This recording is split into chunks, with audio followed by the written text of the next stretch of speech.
السلام علیکم ورحمۃ اللہ وبرکاتہ۔ کیسی ہیں میم آپ؟ میم مجھے یہ پوچھنا تھا کہ میت کو غسل دینے کے بعد پھر خود غسل کرنا فرض ہو جاتا ہے یا پھر صرف وضو کے ساتھ مطلب صرف وضو ہی کر لیں تو کافی ہو جائے گا؟ اللہ الرحمن الرحیم۔ وعلیکم السلام ورحمۃ اللہ وبرکاتہ۔ میت کو غسل دینے والے سے متعلق لوگوں میں 3 اقوال ہیں۔ پہلا قول وہ غسل کرے، دوسرا قول وہ وضو کرے، تیسرا قول کہ اگر پہلے سے باوضو ہے تو صرف ہاتھ دھو لینا کافی ہے۔ اب جو لوگ میت کو غسل دینے والے کے لیے غسل کو واجب کہتے ہیں ان کی دلیل صحیح ابو داود میں حدیث نمبر 3161 نبی صلی اللہ علیہ وسلم کا فرمان ہے، من غسل المیت فلیغتسل ومن حملہ فلیتوضا۔ صحیح حدیث ہے کہ جو شخص کسی میت کو نہلائے وہ غسل کرے اور جو اسے اٹھائے وہ وضو کرے۔ صحیح بات یہ ہے کہ اس میں جو غسل کا حکم ہے وہ وجوب کے لیے نہیں بلکہ استحباب کے لیے ہے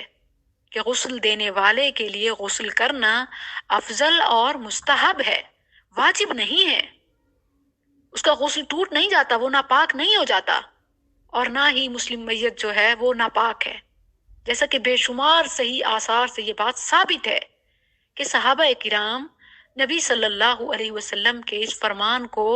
غسل دینے والے کے لیے غسل کرنا واجب نہیں سمجھتے تھے بلکہ وضو کر لینا کافی سمجھتے تھے کہ وہ خود میت کو غسل دینے کے بعد صرف وضو کر لیتے، لہٰذا اس پر غسل واجب نہیں ہوتا، جیسا کہ بے شمار صحیح آثار سے ثابت ہے کہ نبی صلی اللہ علیہ وسلم کے اس فرمان سے مراد مستحب ہے کہ غسل کر لے افضل ہے، وگرنہ صرف وضو کر لینا کافی ہو جاتا ہے، کیونکہ میت کی شرمگاہ سے غلاظت دور کرتے ہوئے ہاتھ لگ جاتا ہے تو اس سے صرف وضو ٹوٹتا ہے۔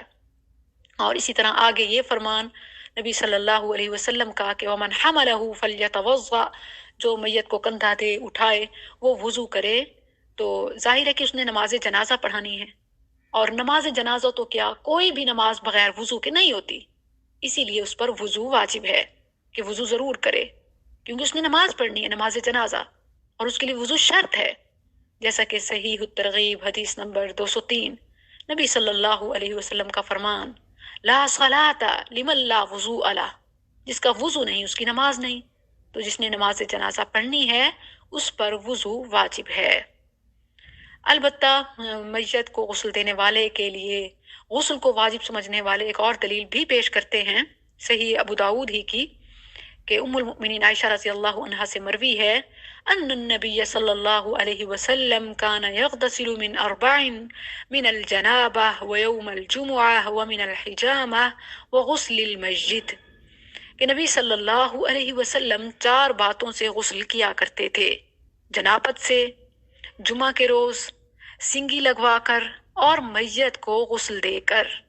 اس حدیث کو علامہ البانی رحمہ اللہ نے ضعیف اور ناقابل استدلال قرار دیا ہے، تو یہ تو ضعیف روایت ہے، اس سے دلیل نہیں لی جا سکتی، اور جو صحیح روایت ہے کہ نبی صلی اللہ علیہ وسلم نے غسل کا فرمایا تو وہ وجوب کا نہیں بلکہ استحباب کا ہے، جیسا کہ صحابہ کا عمل اور آثار سے ثابت ہے، جس کی پہلی دلیل لیس علیکم فی غسل میتکم غسل اذا غسلتموه فإن میتکم لیس بنجس فحسبکم ان تغسلوا ایدیکم، صحیح الجامع ریفرنس نمبر 5408۔ ابن عباس رضی اللہ عنہ کا کہنا ہے کہ میت کو غسل دینے سے تمہارے لیے غسل کرنا واجب نہیں ہے جبکہ تم اسے غسل دو، کیونکہ تمہارا میت نجس یعنی ناپاک نہیں ہوتا، تو تمہارا ہاتھ دھو لینا کافی ہے۔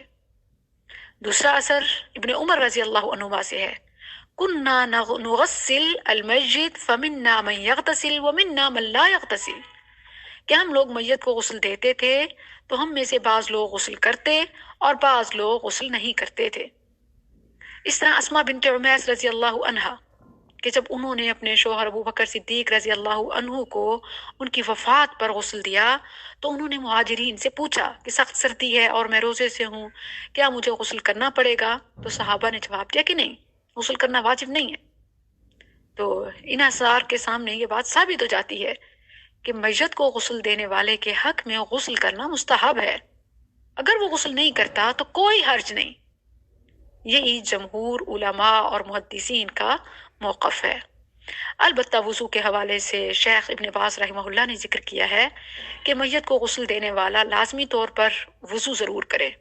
کیونکہ جب وہ میت کی غلاظت اور نجاست دور کرنے کے لیے اس کی شرمگاہ کو دھوتا ہے تو اس کا وضو ٹوٹ جاتا ہے. لہٰذا اس پر وضو کرنا واجب اور غسل کرنا مستحب ہے، اور اگر نہیں کرتا صرف وضو کر لیتا ہے تو یہ اس کے لیے کافی ہے.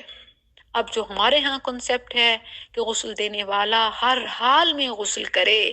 تو یہ بات بے بنیاد ہے، یہ بات صحیح نہیں ہے. البتہ اس کو فضیلت کے زمرے میں رکھا جائے تو پھر ٹھیک ہے، اور پھر غسل نہ کرنے والے پر ملامت نہ کی جائے. اسی طرح کپڑے تبدیل کرنے کے حوالے سے ہے. اگر تو غسل دینے والے کو یہ محسوس ہوتا ہے کہ اس پر کوئی نجاست لگ گئی ہے، جیسا کہ ہماری ڈیڈ باڈیز ایسی حادثے کا شکار ہوتی ہیں کہ ان کی نجاست پھیلی ہوئی ہوتی ہے اور لا محالہ غسل دینے والے کے کپڑوں پر بھی پڑتی ہے، تو اس صورت میں تو اپنے کپڑوں کا دھونا یا تبدیل کرنا واجب ہے. لیکن اگر ایسا کچھ نہیں ہے اور اس پر صرف پانی کے چھینٹے پڑے ہیں اور کوئی نجاست نہیں لگی، تو پھر کپڑوں کا بدلنا ضروری نہیں ہے. صاف پانی ہی ہے تو گیلے ہونے سے اس پر کپڑے تبدیل کرنا ضروری نہیں ہوتا. البتہ نجاست لگ گئی ہے تو پھر یا تو کپڑوں کو دھوئے یا پھر یہ کہ تبدیل کر لے، اور صرف وضو اس پر واجب ہے، باقی کپڑے بدلنا اور اسی طرح غسل کرنا واجب نہیں ہے، بشرط یہ کہ اس پر کوئی نجاست نہیں لگی. واللہ تعالی